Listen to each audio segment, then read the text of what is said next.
Class 9 chapter 1 जिसका नाम है हमारे आसपास के पदार्थ। एनसीईआरटी बुक का कवर किया गया स्टूडेंट। ये हमारा वीडियो नंबर 5 है और ये हमारा चैप्टर 1 का लास्ट वीडियो है स्टूडेंट। इस वीडियो में हम लोग पूरा ऑल कवर कर जितने भी हम लोगों ने बनाया है कर सकते हैं कि क्लास 5 लिया हो। टोटल वीडियोस में 5 है और वो भी 5 to 7 सेकंड के अंदर में है। तो अगर आप लोगों को एनसीईआरटी का नोट्स चाहिए तो आप इसी को एज इट इज या तो लिख सकते हैं और नहीं तो हैंड रिटन नोट चाहिए तो आप हमारे नंबर पर कांटेक्ट भी कर सकते हैं। मेरा नंबर भी लिखा हुआ है, पीडीएफ के लिए कांटेक्ट करें 9801163593। चलिए आज स्टार्ट करते हैं। सबसे पहले तो हमने पीछे पढ़ा रखा था कि जो हमारा कह सकते हैं कि दाब होता है या फिर कह सकते हैं टेम्परेचर होता है, उसके बारे में हमने बता रखा था। अब आगे आइए हम पढ़ते हैं कि क्या है। देखिए सबसे पहले यहाँ पे ठोस कार्बन डाइऑक्साइड को वापस गैस है यानी CO2 मतलब करने के कार्बन डाइऑक्साइड में बदला जा सकता है। कोई भी अगर ठोस है तो उसको गैस में बदल सकते हैं और गैस जो होता है वो किस में बदला जाता है तो CO2 में बदला जाता है। बिना द्रव्य अवस्था में बदले इसके लिए दाब को घटाकर 1 एटमॉस्फेयर तक करना होता है। अब देखिए अगर हम लोगों को जब कह सकते हैं कि ठोस को गैस में बदलना और इसके लिए मैं चाहता हूँ कि उसको द्रव्य अवस्था में ना करूँ तो आपको करना क्या होगा कि 1 एटमॉस्फेयर को करना होगा। मतलब एटमॉस्फेयर का मतलब ये मत सोच लीजिएगा कि सर वही जो एटमॉस्फेयर पढ़ते हैं ना जो मतलब वही मतलब पढ़ते हैं, नहीं होता तो वही है, लेकिन एक होता है ना कि रूम का एटमॉस्फेयर कितना है, हमारे घर का एटमॉस्फेयर कितना है, मतलब बाहर जाते हैं वहाँ का एटमॉस्फेयर कितना है उसका है। ठीक है, आगे देखिए आगे ये परिभाषा दी है, डिफिनेशन दिया है वाष्पीकरण। वाष्पीकरण कहते हैं किसको? एक ऐसी सतह प्रक्रिया जिसमें द्रव्य पदार्थ के सतह के कण द्रव्यमान से नीचे किसी भी तापमान पर वाष्प में बदलने लगते हैं, ऐसी प्रक्रिया को वाष्पीकरण कहते हैं।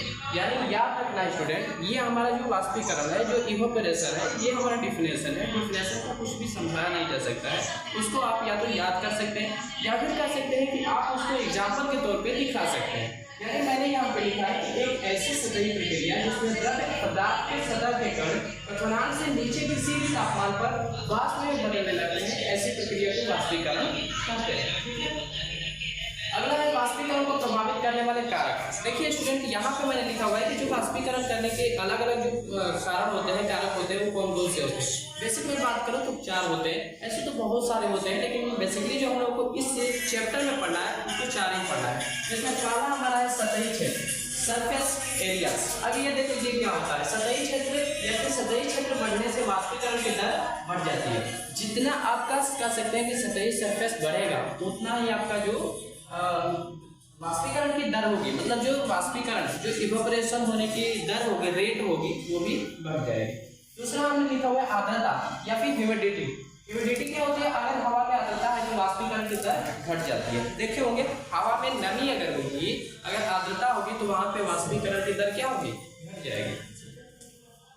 अगला पॉइंट फिर से लिखा हुआ है वायु की गति। ठीक है, वायु की गति में क्या होता है? अगर वायु की गति बढ़ जाती है तो वाष्पीकरण की दर घट जाती है। यानी कि हवा की गति जितनी तेज होगी वाष्पीकरण की गति उतनी ही कम होगी।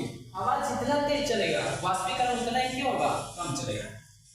लास्ट वाला है हमारा तापमान में वृद्धि। तापमान में वृद्धि, तापमान बढ़ने से वाष्पीकरण की दर बढ़ जाती है क्योंकि पदार्थ के कणों की गतिज ऊर्जा बढ़ जाती है। अब यहाँ पे ध्यान से देखें, यहाँ पे है कि तापमान बढ़ने से मतलब अगर तापमान टेम्परेचर बढ़ता है तो वाष्पीकरण की दर क्या होगी? बढ़ जाएगी। क्यों बढ़ेगी स्टूडेंट? क्योंकि जानते हैं जब टेम्परेचर हाई होगा तो वहाँ का वाष्पीकरण भी तो हाई होगा ना, उसी होगा क्योंकि पदार्थ के कणों की गतिज ऊर्जा बढ़ जाती है। ऐसा क्यों होगा? क्योंकि जो पदार्थ होते हैं, जो भी मैटर्स होते हैं, उनकी जो गतिज ऊर्जा होगी, जो मतलब उनकी ऊर्जा होगी अपनी, वो क्या होगी? बढ़ जाती है, मतलब वो एबव होने लगेगी। रेडी, आगे देखिए वाष्पीकरण से शीतलता। वाष्पीकरण से शीतलता, शीतलता का मतलब होता है ठंडा करना, मतलब ठंडा कोई भी चीज जैसे कि गर्म हो गया उबल रहा है, उसके बाद क्या होगा कि उसमें ठंडा कैसे होगा। वाष्पीकरण की प्रक्रिया के दौरान लुप्त हुई ऊर्जा को पुनः प्राप्त करने के लिए द्रव्य के कण अपने आसपास के वातावरण शीतल हो जाता है। मतलब इसकी जो भी पदार्थ जो भी होंगे, जो मैटर होगा, उसमें क्या होगा कि मतलब आसपास के जो भी कण उसकी लुप्त हुई है ऊर्जा जो खत्म हुई है उसको फिर से पुनः नहीं कहा जाता है। देखिए एक एग्जाम्पल के तौर पर ह्यूमन हो गया और ह्यूमन क्या करता है? कोई काम करता है तो इसकी क्या होती है? जो एनर्जी होती है लॉस हो जाती है, खत्म हो जाती है ना एनर्जी। ऐसे तो हमारा साइंस कहता है कि एनर्जी ना ही कभी बनती है और ना ही कभी खत्म होती है, बट उससे बात मतलब नहीं है। यहाँ पे जो ह्यूमन है, ह्यूमन कहता है कि देखो भाई अभी मैं फिलहाल थक गया हूँ, मैं काम नहीं कर सकता, तो मुझे रेस्ट की जरूरत है, और वो क्या करता है, आराम करता है, या फिर कर सकते हैं स्लीप, यानी सोता है। ठीक है, तो सोने के बाद फिर वो यही ऊर्जा फिर से मतलब कर सकते हैं कि उसके पास ऊर्जा आ जाती है, जिससे कि वो अगला काम करता है। इसी के साथ आज का हमारा जो चैप्टर 1 था हमारे आसपास के पदार्थ, ये होता है समाप्त। हम लोग बात करेंगे जब कल वीडियो बनाएंगे, न्यू वीडियो जब बनेगा तो उसमें हम लोग बात करेंगे चैप्टर 2 का।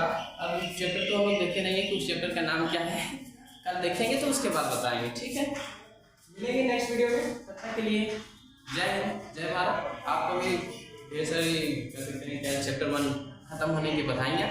स्टूडेंट प्लीज़ लाइक करें, सब्सक्राइब करें, ज़्यादा से ज़्यादा शेयर करें।